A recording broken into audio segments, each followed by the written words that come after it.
के महान कलाकार से लेकर के और संसद के अंदर हर प्रश्नों का त्वरित जवाब देने वाले, मैं बीच में संजय मयूर जी का अधिकार छीन लिया। हाँ, ये आजकल मेरा स्वभाव हो गया है। इन्होंने मुझे कहा कि आप थोड़ा सा वहीं से देख रहे हैं, रवि अध्याय नीचे नीचे देख रहे हैं, जरा इधर आकर देखते हैं। इन्होंने कहा कि जरा विभाग के विषय में भी रखें कि भारत सरकार और राज्य सरकार मिलकर के बिहार के विकास में, क्योंकि बिहार आज भी 89% आबादी गांव, गरीब, किसान, मजदूर का है और बिहार में लगभग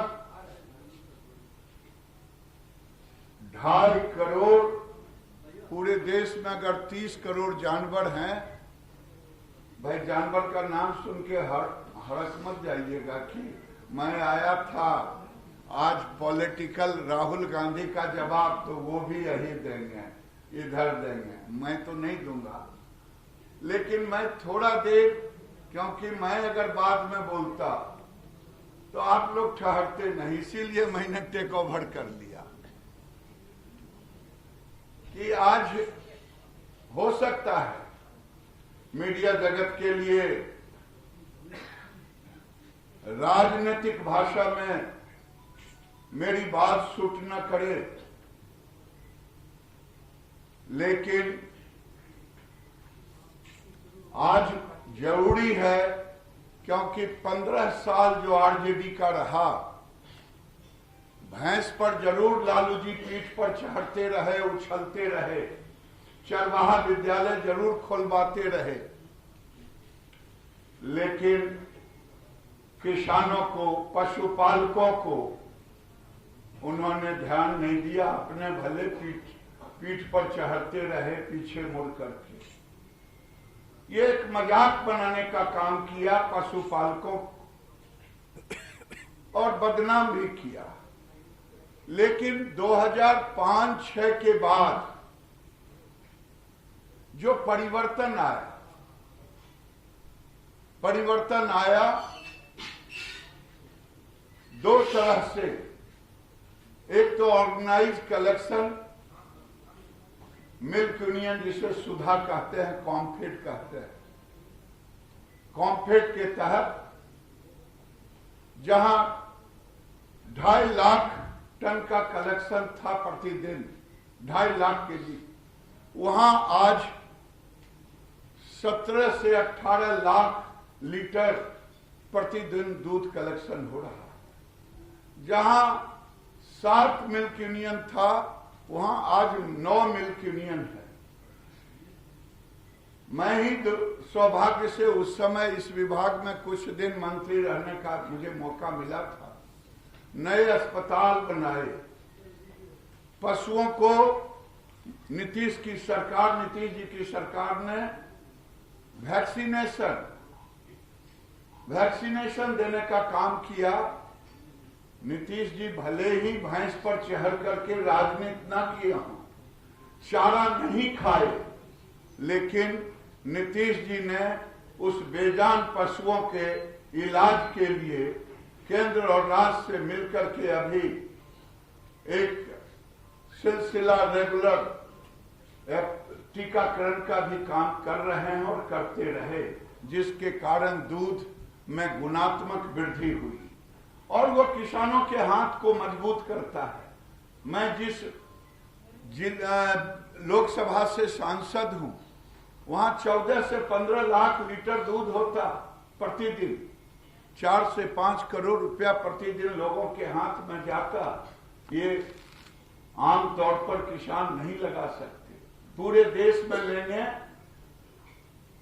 तो केवल धान और गेहूं की कीमत 17-18 में 4.5 लाख करोड़ है, लेकिन दूध की कीमत 7 लाख करोड़ से ऊपर है। ये किसके पास जाता है? चाहे पूरे देश में हो, चाहे नीतीश बाबू ने जो बिहार में किया। इसीलिए मैं कह रहा हूं कि बिहार की धरती पर इसका महत्व है। 15 साल के अंदर चारा घोटाला जरूर हुआ, उसके पहले उस समय 15 साल के पहले भैंस पर जरूर चढ़े, भैंस के सींग में तेल जरूर लगाया, लेकिन न भैंस न गाय के स्वास्थ्य को देखा, न ब्रीड को देखा। आज हम ब्रीड पर भी काम किए, अस्पताल भी किए। जो मछली पालन था, आंध्र से मछलियां आती थी, आज एक यूनिवर्सिटी बन गया नीतीश बाबू के राज में, वेटनरी यूनिवर्सिटी। एक फिशरी कॉलेज नया खुला किशनगंज में, एग्रीकल्चर कॉलेज खुला किसानों के हित के लिए, मछली पालन के लिए। और भारत सरकार ने तो ऐसा काम किया है कि बिहार के किसानों को एक गुणात्मक फायदा होगा। पूरे देश में सबसे ज्यादा सीमेंट डोज का प्रोडक्शन वाला पूर्णिया में जो 20 लाख डोज वहां तैयार होगा। वही नहीं, आज सेरोगेट मदर का चर्चा सुनते हैं, टेस्ट ट्यूब बेबी का नाम सुनते हैं आदमी में। जानवरों में ही भी नरेंद्र मोदी जी के नेतृत्व में टेक्नोलॉजी को हमने इतना बढ़ावा दिया है कि आज वेटनरी यूनिवर्सिटी को उस इन विट्रो फर्टिलाइजेशन का लैब दिया। वही नहीं, हमने पूषा एग्रीकल्चर यूनिवर्सिटी में भी किया। अगर मैं देखता हूं 89% लोग जो गांव गरीब किसान हैं, उनके हाथों को डायरेक्ट इनडायरेक्ट अगर हम मजबूत करते हैं तो एग्रीकल्चर विथ लाइव स्टॉक ही मजबूत होगा और उससे रोजगार के अपार अवसर मिलेंगे। आज बिहार में 10 छोटे बड़े नए प्रोसेसिंग यूनिट बैठ गए, जो 10,000 से लेकर के 1 लाख 2 लाख लीटर तक है। ये एक विश्वास पैदा हुआ है किसानों के अंदर में। मैं तो एक छोटा सा उदाहरण दिया कि इस सेक्टर किसानों के हाथ को मजबूत ही नहीं, बल्कि आपको पता होना चाहिए आज 7 लाख किसान केवल जुटे हुए थे। पहले आप देखेंगे तो केवल 2.9 लाख किसान थे। अभी 19-20 में 12 लाख किसान मिल्क यूनियन से जुटे हैं। और इसके अलावे आईटीसी से, अमूल से, इस ढंग से जुड़ करके एक राज्य के अंदर क्रांतिकारी कदम हुआ है। और मेरा मानना है कि लाखों लोगों को एक रोजगार के अवसर प्राप्त होंगे और बिहार के किसानों की आर्थिक स्थिति में, चाहे मछली पालन के क्षेत्र में, क्या यहाँ से मछलियों का पैसा आंध्र जाता था, वो आज बच रहा है। जितनी खरीद होती थी उसका 25% मात्र बचा है। वो भी 22 तक टारगेट है बिहार सरकार का कि हम इसको सेल्फ सस्टेनेबल होंगे, हम एक्सपोर्ट करेंगे। अभी भी कुछ बंगाल जाता है, एक एक्सपोर्ट हब के रूप में भी हम बिहार को स्थापित करेंगे। मैंने एक ऐसा निरस्तर विषय आपके सामने रखा कि उपाध्याय जी तो मुंह ही हमसे मोड़ लिए, उधर कर गए। मैं देख रहा हूं सबों का चेहरा, मैं तो बेजान आदमी हूं, इसीलिए हमारी बात आपके कान तक नहीं पहुंच रहा है। गिरिराज सिंह सवाल यह है कि प्रधानमंत्री प्रेस हो जाने दीजिए। एक मैं अपनी बात खत्म करता हूं। ये सेक्टर, फिशरी के सेक्टर में टेक्नोलॉजी का प्रयोग किया है।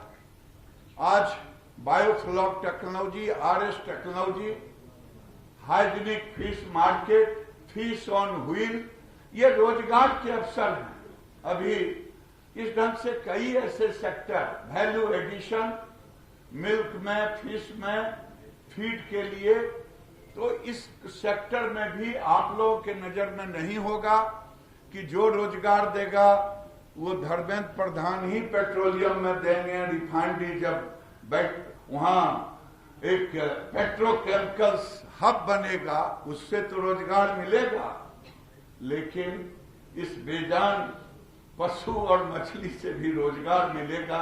यही मैं कहना चाहता हूं। किन्हीं को कुछ पूछना हो तो पूछ सकते। पहले धर्मेंद्र जी की बात सुन लें। आज मैंने संजय मयूख को सोच लिया हूं कि मैं बोलने नहीं दूंगा। माननीय धर्मेंद्र जी, आप अपनी बात को रखेंगे। मित्रों, जो माननीय गिरिराज जी ने मोदी सरकार की और यहाँ की स्थानीय नीतीश बाबू के नेतृत्व में चलने वाली राज्य सरकार की रोजगार आधारित जो देश की एक प्रमुख बिहार जैसे प्रांत में जिसकी जो रोजगार की मूल स्रोत होने वाला है, जो परंपरागत तरीके से लोगों को रोजगार उपलब्ध कराता है, मोदी सरकार और नीतीश जी की सरकार की जो पहल रही है उसके बारे में एक हिस्सा उन्होंने उल्लेख किया। मैं उसमें से सिर्फ 2-3 विषय जोड़ूंगा। अभी आत्मनिर्भर पैकेज में 3-4 महत्वपूर्ण निर्णय ऐसे किए गए हैं। अभी की पार्लियामेंट सत्र में उस प्रकार की बिल पारित करके कानून नया लाया गया है जिसमें कृषि को सही मायने में एक उद्योग की दर्जा देने की काम किया गया है। खेती में कैसे निवेश बढ़े। मित्रों, उद्योगों में निवेश आती है, लोहा हो, पेट्रोलियम प्रोडक्ट हो, पेट्रोकेमिकल प्रोडक्ट हो, कंज्यूमर गुड्स हो, उसमें से निवेश आती है। कृषि में निवेश नहीं आती है, लेकिन भारत सरकार ने जो कानून बनाई उसमें सारे बंधन को निकाला है, सारे हर्डल्स को निकाला है। कृषि में निवेश बढ़ेगी। मालिकाना ना छोड़ते हुए निवेश आधारित कृषि कैसे बढ़े, इसकी कानून लाया गया है। दूसरी, स्टोरेज फैसिलिटी एक चैलेंज होती है। किसान उत्पादन करने के बाद उसको रखे कहां, सिर्फ व्यवसायी के पास रखें क्या। स्टोरेज मैनेजमेंट में एसेंशियल कमोडिटी एक्ट को परिवर्तन करके उसमें बहुत बड़ी सुधार लाया गया है। अंतिम सुधार, क्या बिहार के किसान पहले अपने उत्पादित चीजों को बिना सरकारी नियंत्रण के वो बाहर राज्य में बिक्री नहीं कर सकता था। अभी बिहार के किसान अपने उपज को दुनिया की किसी भी कोने तक पहुंचा सकता है और उसको आकार देने के लिए भारत सरकार एफपीओ, फार्मर्स प्रोड्यूसर ऑर्गेनाइजेशन की एक बड़ा रचना बनाएगी। 1 लाख करोड़ रुपया की खर्चा एग्री इंफ्रास्ट्रक्चर फंड के नाते खर्चा करेंगे, जिसकी घोषणा पत्र में इस बार भी बीजेपी की घोषणा पत्र में राज्य में भी कृषि, पशुपालन, मत्स्य पालन ऐसे क्षेत्र में रोजगार सृजन करने के लिए 1000 एफपीओ बनाना और उस एफपीओ को राज्य सरकार की ओर से 15 लाख रुपया की अनुदान, भारत सरकार के अलावा, भारत सरकार की कुछ व्यवस्था है उसके अलावा ये अनुदान देने की व्यवस्था की है। मित्रों, भारत में किसानों की आमदनी दुगनी हो उसके लिए एमएसपी तो हम देते ही हैं, लेकिन और 2-3 कदम अभी इन दिनों में हमने उठाया है जिसको मैं आपकी माध्यम से समाज के सामने रखना चाहूंगा। आज भी ऐसा एक फैसला हुआ है। मित्रों, अब तक हम देश में एक मोटी बात मैं आपके सामने रखूं, अभी कच्चे तेल की दाम जो रेट में है उस रेट को अगर हम हिसाब करें, इसी साल भी हमको 7 लाख करोड़ रुपया कच्चे तेल को खरीदने में खर्चा करना पड़ेगा वैदेशिक मुद्रा। प्रधानमंत्री जी ने 6 साल पहले आह्वान दिया, हमें आत्मनिर्भर होना है, हमें अपने ऊर्जा को अपने से ही निकालना है। आज टेक्नोलॉजी संभव है, एथेनॉल से गाड़ियां चलती है। विश्व की कई सारे देश एथेनॉल आधारित गाड़ी चलाते हैं। भारत में हम लोगों ने पेट्रोल में एथेनॉल को ब्लेंडिंग करना, ये काम शुरू किया है। गन्ने से उत्पादित मोलासेस से एथेनॉल अभी तक बनती थी। अभी अभी भारत सरकार ने योजना बनाई है जिसमें बिहार जैसे राज्य बड़ा लाभार्थी होगा। चावल को भी एथेनॉल बनाने का अनुमति हमने दे दिया है। चावल आधारित बिहार जैसे प्रांत जो चावल ही उगाता है, इस चावल की खपत की अपने आप में एक सीमा है। भारत में बड़ा बफर स्टॉक है, किसान उत्पादन करता है, उसको करें क्या, उसको बाजार देने के लिए, उसको एनर्जी में कन्वर्ट करने के लिए अच्छे मुद्रा में किसान की आमदनी बढ़े, हम चावल को भी एथेनॉल बनाने के अनुमति दे दिए हैं। आज भारत सरकार ने एक निर्णय किया है जिसकी भी लाभ बिहार की गन्ने किसानों को मिलेगा। गन्ना से उत्पादित molasses, C heavy, B heavy और sugar juice, sugar cane juice से जो एथेनॉल बनेगा उसको भी एक नया प्राइसिंग, एक हमको आत्मनिर्भर बनना है। हम बाहर से कच्चे तेल कम खरीदें। आज हम 12,000 करोड़ रुपया की एथेनॉल खरीदते हैं और आने वाले दिनों में चावल, गन्ना और अन्य खाद्यान्नों से लगभग 1 लाख करोड़ रुपया, जैसे भी गिरिराज जी ने दुग्ध के बारे में कहा कि हम 7 लाख करोड़ रुपया की दुग्ध खरीदते हैं किसानों से देश में।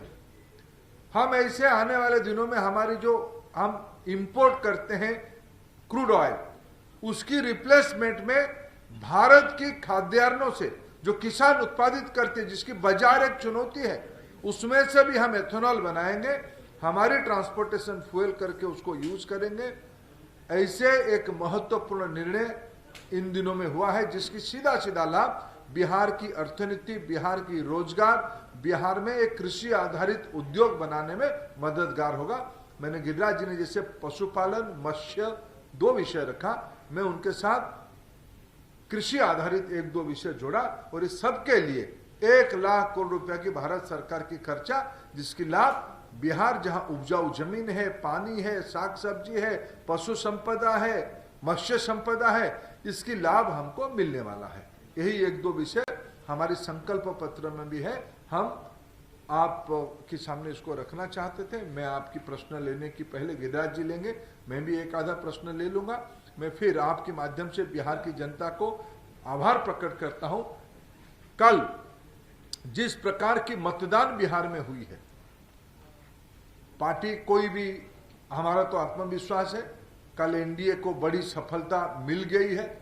लेकिन मैं उससे आगे थोड़ा कहता हूं, कोरोना के उपरांत विश्व में 2 बड़े इलाका में चुनाव हो रहा है, बिहार और अमेरिका।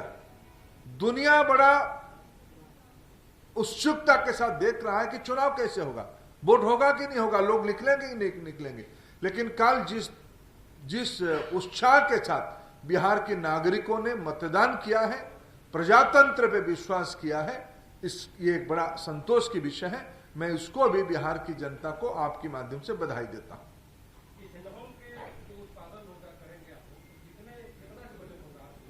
जी,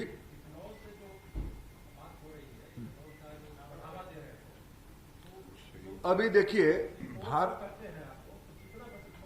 लगभग देखिए जो योजना बनाई गई है, आज जैसे मैंने कहा कि हमको 7 लाख करोड़ रुपया की कच्चे तेल खरीदना पड़ता है, लेकिन जो योजना हमने अभी बनाई है, जो उसका हमने शुरू कर दिया है गन्ना और चावल से, इसमें हमको लगभग आने वाले 2-3 साल में 1 लाख करोड़ रुपया की हमने बचत करेंगे। हमको बाहर से खरीदना कम होगा, हम अपने किसानों से खरीदेंगे।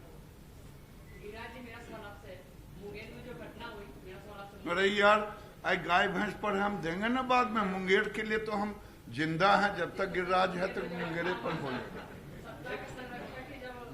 यार मैं दूंगा जवाब, लेकिन अभी विषय उसके लिए तो गिरिराज का जीवन है ही, चिंता मत करो। गिरिराज सिंह, युवाओं को रोजगार देने के लिए सबसे बड़ा अपना मंत्रालय है और प्रधानमंत्री जी बोले हैं कि डेयरी फार्म खोलकर युवाओं आत्मनिर्भर बने। कितने लोगों को आत्मनिर्भर बनाया युवा?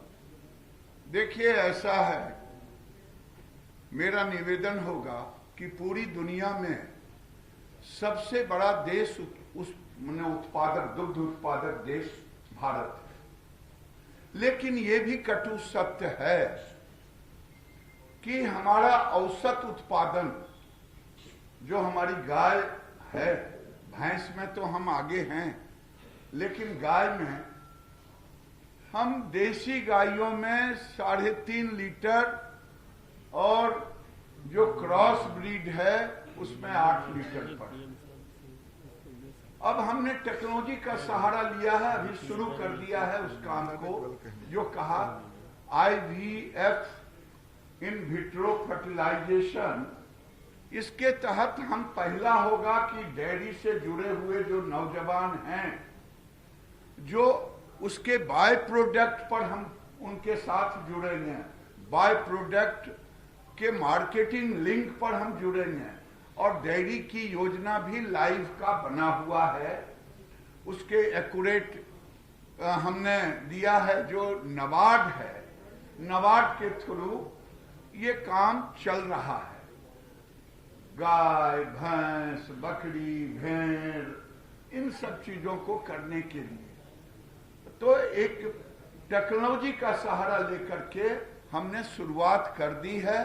और मेरा विश्वास है कि अगले 5 साल में जो हमारी गाय औसत 8 लीटर 9 लीटर की है, ये हम ले जाएंगे। कोई इधर उधर की बातें नहीं, तकनीकी चुनौतियों के साथ मिनिमम 25 से 30 लीटर पर इन विट्रो फर्टिलाइजेशन के माध्यम से, एम्ब्रियो के माध्यम से। और कोई प्रश्न? कांग्रेस का भी है कि जो मुंगेर में हुआ है उसमें कहीं न कहीं जो दोषी है, चुनाव आयोग ने उसका फैसला कर लिया है। चिंता मत करें, अभी चुनाव चल रहा है। चुनाव आयोग उसका निर्णय लिया है, वो परिणाम कुछ दिखने लगे हैं, और फिर तो आगे जैसा होगा वैसा। गिरिराज जी को किसको आशीर्वाद मिला है? यार, हमारा गाय भैंस सब आप गायब कर दोगे। मित्रों, या भी मैं एक बात आपके सामने, एक मिनट या जी मृत्युंजय जी, मैं एक बात, आज पार्टी ने हम दोनों को ये अपेक्षा रखा था कि हम नया बिहार बनाने के लिए जो हमारी संकल्प पत्र आए है उसके बारे में भारत सरकार के हम दोनों कुछ मोदी जी की सरकार में काम करते हैं, जो हम लोगों की विभाग संबंधित है उस विषय को आपके माध्यम से हमने रखा। मैं पिछले बार कुछ विषय रखा था और कुछ विषय आप लोगों को भली भांति मालूम है। बिहार में प्रधानमंत्री उज्ज्वला योजना का बड़ी भारी पहल है, लेकिन एक पॉलिटिकल विषय में आपको, आपने का मन में ये मित्र का भी मुंगेर के बारे में उत्साह था। मुंगेर में जैसे माननीय गिरिराज जी ने कहा कि चुनाव आयोग ने अभी चुनाव के समय में प्रशासनिक अधिकार उनके हाथ में रहता है, और हमारे पास जो सूचना है हमारी पार्टी की ओर से भी कहा गया था चुनाव आयोग उसमें से हस्तक्षेप करे, और चुनाव आयोग उसमें से कड़ी कार्रवाई किया है। और हमें भरोसा है कि चुनाव आयोग इस समय में इसकी लॉजिकल एंड तक उसको ले जाएगी। लेकिन मैं एक पॉलिटिकल विषय उठाना चाहता हूं आपके माध्यम से। एक युवराज साहब यहां घूम रहे हैं, जंगल राज के युवराज। एक युवराज दिल्ली से बीच बीच में आते हैं, उनकी बीच बीच में उनको जब याद आता है वो प्रधानमंत्री जी को प्रश्न पूछते हैं।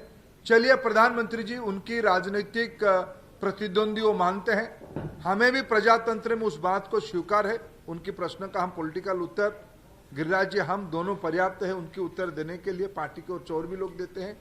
लेकिन मैं आपके माध्यम से जब अगले बार वो आएंगे, थोड़ा मैं आपको करवर्ध निवेदन करता हूं, आप उनको थोड़ा एक विषय पूछिए। आपको तो भारत की सैनिक शक्ति में विश्वास नहीं है, आपको भारत की कूटनीतिक पहल पे विश्वास नहीं है, आपको भारत की जो कॉन्स्टिट्यूशनल इंस्टीट्यूशन है उसके ऊपर भरोसा नहीं है, रॉ आईबी इसके ऊपर आपको भरोसा नहीं है। आप मोदी जी को विरोध करते करते पाकिस्तान की भाषा बोलते हो, चाइना की वकालत करते हो और भारत की सैनिकों की उपलब्धियों को आप नीचा करते हो। बिहार की सपूत भी देश की सीमाओं को सुरक्षित करने में बलिदान दिए हैं। अब तो गजब हो गया, पोल खुल गई है। पाकिस्तान के नेशनल असेंबली में हमारी सबकी शान, हम सबके लिए गौरव ले आने वाला अभिनंदन कुमार की रिहाई के बारे में पाकिस्तान के नेशनल असेंबली में भी चर्चा हुई है।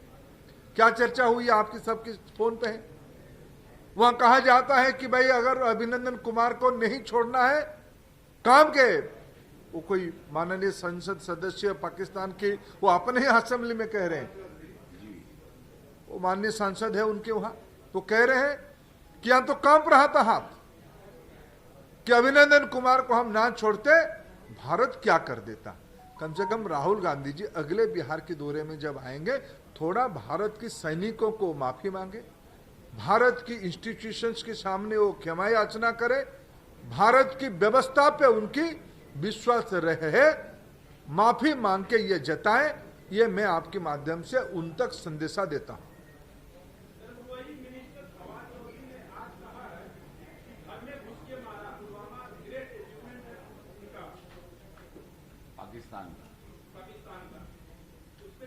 वो तो ही तो मैं कह रहा हूं, वो तो पाकिस्तान के मंत्री कह रहा है, तो वही भाषा तो राहुल गांधी कह रहे हैं। हमारी तो आपत्ति उसी में है कि भाई जो पाकिस्तान के मंत्री कहेगा आप उसी भाषा को कहोगे। वो तो ठीक है, पाकिस्तान हमको क्या फूल की माला देगा क्या, लेकिन जब पाकिस्तान की उसी असेंबली में अभिनंदन कुमार के बारे में सच उजागर हुई, क्या कहेंगे राहुल गांधी? यही हमारा प्रश्न है। बहुत बहुत धन्यवाद। पिछले 13 वर्षों से आप सत्ता में हैं, 15 वर्षों में, तो रोजगार देंगे का वादा करते नो नो नो नो नहीं, क्यों नहीं बताते कि मैं देखिए, रोजगार की परिभाषा पर बहस करनी होगी। आज 2005 के 6 के पहले कितने रोजगार मिले?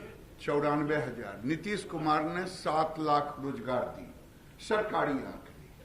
पूरे देश में जो रोजगार है आबादी का 3%। लेकिन अगर हम आपको बताएं कि अगर मैं अपने सेक्टर की बात कर रहा हूं, आज दूसरे पर नहीं बोलूंगा। आज ये नहीं बोलूंगा कि राहुल गांधी ने सर्जिकल स्ट्राइक पर प्रश्न कर रहे थे, आज वहां का पार्लियामेंट ने स्वीकार किया, यही कह रहे हैं कि माफी मांगी। मैं उस पर नहीं बोलूंगा। मैं कह रहा हूं जहां 2.5 लाख सदस्य थे, आज 12.5 लाख सदस्य हैं। आपको पता नहीं होगा, अगर होगा भी तो चिंतन करें। गांव में जो 5 लीटर दूध देने जाता है समिति में, उसको अगर 150 रुपया रोज मिलता है तो वो भी उसके लिए एक रोजगार होता है। आप तो विपक्ष हंस रहा है। रोजगार के कई आयाम हैं। आज हैचरी जो मछली पालन है, आप गांव-गांव में मछली पालन हर वर्ग के लोग कर रहे हैं। मैं तो बिहार के तमाम, देश के तमाम, चाहे मछुआ हों परंपरागत या गैर मछुआ हों, सबका इंश्योरेंस 5 लाख रुपए का भारत सरकार हमने निर्णय लिया है, सबको फ्री कराएंगे। तो ये निर्णय ले रहे हैं, उनको कवच कुंडल भी दे रहे हैं, रोजगार के भी अवसर दे रहे हैं। आपने देखा होगा पहले पटना के बाजार में फिश ऑन व्हील, वो लड़का क्या है, एक छोटा सा 1 एकड़ का तालाब है, एक गाड़ी बनवाया है, रोज 5,000 रुपए का माल कुक करके बेच रहा है। आयाम बदल रहे हैं। देंगे नहीं, दे रहा हूं। सेक्टर अलग अलग है, लेकिन विपक्ष को पकौड़ी वाला मजाक लगता है, विपक्ष को दूध वाला मजाक लगता है, लेकिन गांव की सत्यता है, बाजार की सत्ता है, ये भी एक रोजगार है। बहुत बहुत जब से मार्केट ओपन हो गया तो डीजल और पेट्रोल का रेट है वो बढ़ते ही गया। ना आलम है ना ना ना देखिए, में है ना देखिए, अगर मेरे ऊपर आप थोड़ा न्याय करें, आज बढ़ी है क्या, पिछले 15 दिन में बढ़ी है क्या, ऐसा मत करिए। देखिए, आप बड़े जिम्मेवारी के साथ में कह रहा हूं, 15-20 साल की पहले की बात याद करें। मोबाइल टेलीफोन जब आई, पर मिनट पर यूनिट लगभग 20 रुपया था। आज फ्री टॉकिंग टाइम की जमाना आ गया है। जब अंतर्राष्ट्रीय बाजार में तेल की दाम घटे हैं, हमने ग्राहकों को लाभ दिया है। और इन दिनों में तो तेल की दाम कोई नहीं बढ़ा है। हमने सस्ते दामों में जब कम पैसा था उसमें तेल भंडारण में रखा है, उसी को अभी हम खर्चा कर रहे हैं। इसलिए कोई तेल के बारे में भ्रम नहीं है। तेल की दाम कोई नहीं बढ़ने वाला है, ना कोई बढ़ रहा है। बाकी आपने एक अच्छा प्रश्न पूछा कि रोजगार क्या क्या। मैं जैसे गिरिराज जी गिलहरी की भूमिका निभाए, मैं भी थोड़ा उनसे छोटा गिरिराज जी बड़े गिलहरी, मैं थोड़ा छोटा गिलहरी। भैया जब मैं आया, बिहार में 100 में से 25 लोगों की घर में एलपीजी होती थी। आज 6 साल के बाद मोदी सरकार के 100 में से 78 लोगों में 78 लोगों के घर में एलपीजी हुई है। 90 लाख मुफ्त में हमने एलपीजी उज्ज्वला योजना में पहुंचाई है। हमने बिहार में पाइपलाइन से एलपीजी पहुंचाना है मोतिहारी तक। हमने बरौनी खाद कारखाना का रिफाइनरी की पुनरुद्धार किया है, खाद कारखाना का पुनरुद्धार किया है। मेरे विभाग से, मैं भारत सरकार के अन्य विभाग नहीं कहूंगा। लोग प्रश्न उठाते हैं कि जो बिहार पैकेज का क्या हुआ। आपको भी मैं निमंत्रण देता हूं, मैं कांग्रेस की कोई मित्र को निमंत्रण देता हूं। आप चुनाव के दौरान चलेंगे तो अच्छा भी रहेगा, चुनाव के बाद चलेंगे तो भी मैं राजी हूं। बिहार में हमने 25,000 करोड़ रुपया की काम शुरू कर दिए हैं। कई काम समाप्त हो गया है। कुछ कामों के बारे में अभी प्रधानमंत्री जी ने लोकार्पण किया है। ये सारे में रोजगार सृजन होता है। जब पाइपलाइन डलते हैं, जब नया एलपीजी वितरक खुलते हैं, जब नया सिलेंडर की कारखाना बनता है, चूल्हे की कारखाना बनता है, तो बिहार में रोजगार की सृजन होती है। हमने ये जो वाकया अभी आपने कहा कि आगे के लिए कहा, क्यों बिहार अपार है। बिहार के नौजवानों को बिहार में ही रखना है, बाहर नहीं भेजना है। बिहार में नौजवान रहेगा तो काम करेगा तो यहाँ की आमदनी बढ़ेगी। अभी तो हम लोगों ने थोड़ा काम किया।